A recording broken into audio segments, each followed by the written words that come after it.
Saan po ito papunta?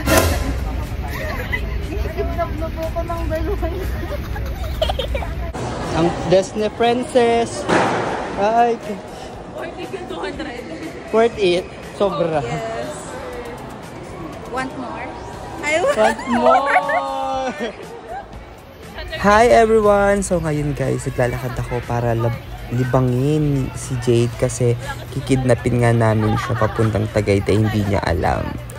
As of now guys, parang nililibang-libang lang namin siya para hindi niya mahalata na pupunta kami Tagaytay. As in, nagplano lang kami niyan. Ayan, papunta na kami Pitex para sumakay ng bus. Sabi kasi namin din papunta ng Ortigas.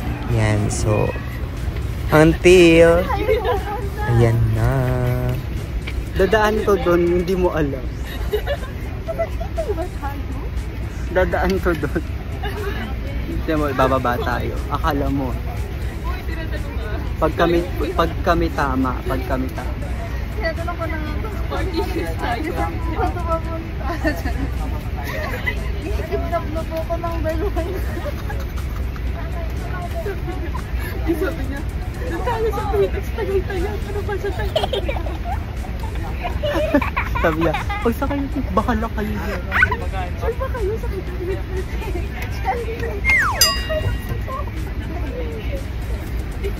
Wala mo. Bubugin ko kayo. Masakit na tayo.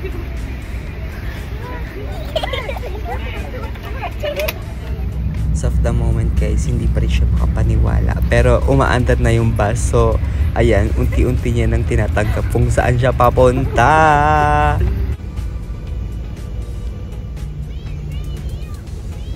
Welcome to Tagaytay!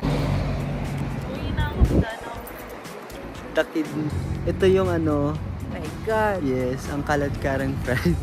So we decided to Starbucks muna kasi para mainitan kami, ganyan. Pero pagdating namin guys, sobrang haba ng pila dito sa Hiraya sa Tagaytay ng ganyang oras, madaling araw. So we decided to walk na lang. May nakita naman kami mga 7-Eleven, nag-noodles kami, cup noodles sa 7-Eleven dahil cut off na din mga cut off na yung mga bulaluhan. So, lakad kami ng lakad From yan. MOA to Tagaytay. Opa. Ang suot na Disney Princess, nanginginig-nginig pa. Lumalaban. Check out na sa TikTok shop. This seems to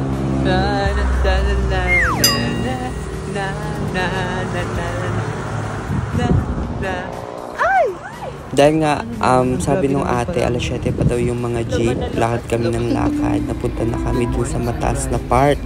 And then, nagpunta kami sa Jollibee para may makain or something, matambayan, gano'n. Tapos, nagpunta ulit kami sa McDo naman. Sa kabilang part ng McDo, sa may magandang view.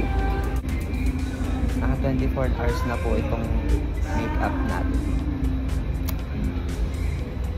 Ayan mga mi, pumutok na ang sunrise sa Tagaytay. So, napakaganda ng view dito sa may bandang McDo. Pero, mas maganda yata sa bandang Starbucks. Kasi 6 pa kasing open noon.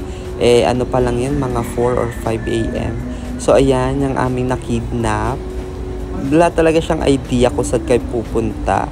Pero go lang siya. So, ayan, nagaganda-gandaan na naman ako dahil ang ganda talaga ng view, bagay sa akin. Char! Hindi, si Janice dyan, tulog na dyan sa may table. Tapos, may pa-cinematic mga mi. Oh, sino ka dyan? Oh, ang ganda talaga, mi! Parang sumabog na yung omelette. Charing. Ang ganda ng view. Nakakasira lang yung view yung poste nila dyan ha, sa may Tagaytay. In fairness naman. I mean, dun sa McDo sa may Tagaytay. And then, nung bandang umaga na, punta naman kami sa may Starbucks. Malapit lang yan dyan. Nagsakay lang kami nung parang e-bike na yun. Nakakita pa nga kami guys ng aso. Napaka-cute.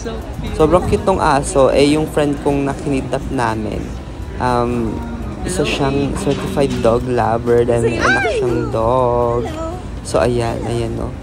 So, lumalapit sa kanya kasi, ano siya, fur mom siya. Ang cute nung nung aso. Sobrang fluffy. Gusto ko rin sanang ihag kasi natakot ako baka kagatin ako. And then, this is the sunrise. Sino ka dyan, mga mi? Oh, pak. Oh. Lumalabas na ang sumpa. Ang mga bigote ko, mi. Lumalabas na. Dahil umaga na, mga mi. So, ito naman yung view, guys. Doon sa may Starbucks. Nagpunta na kami ng Starbucks.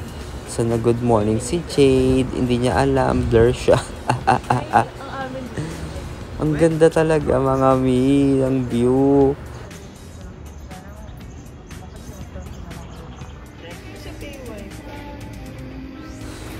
Ayan, nagkape lang kami dyan kasi nilalamig na talaga ako nung mga oras na yun. Hindi pa ako umiinom ng medyo mainit-init pa ulit. And then, we decided na uwi na kami dahil lumalabas sa Tagay Sumpa ako at di kinakaya ng week ko. Sobrang tutsang niya na. So, sakay kami ng e-trike, papunta ng bus o sakayan ng bus. So, yun lang. Napakadali lang talaga pumunta ng Tagaytay galing PTEX.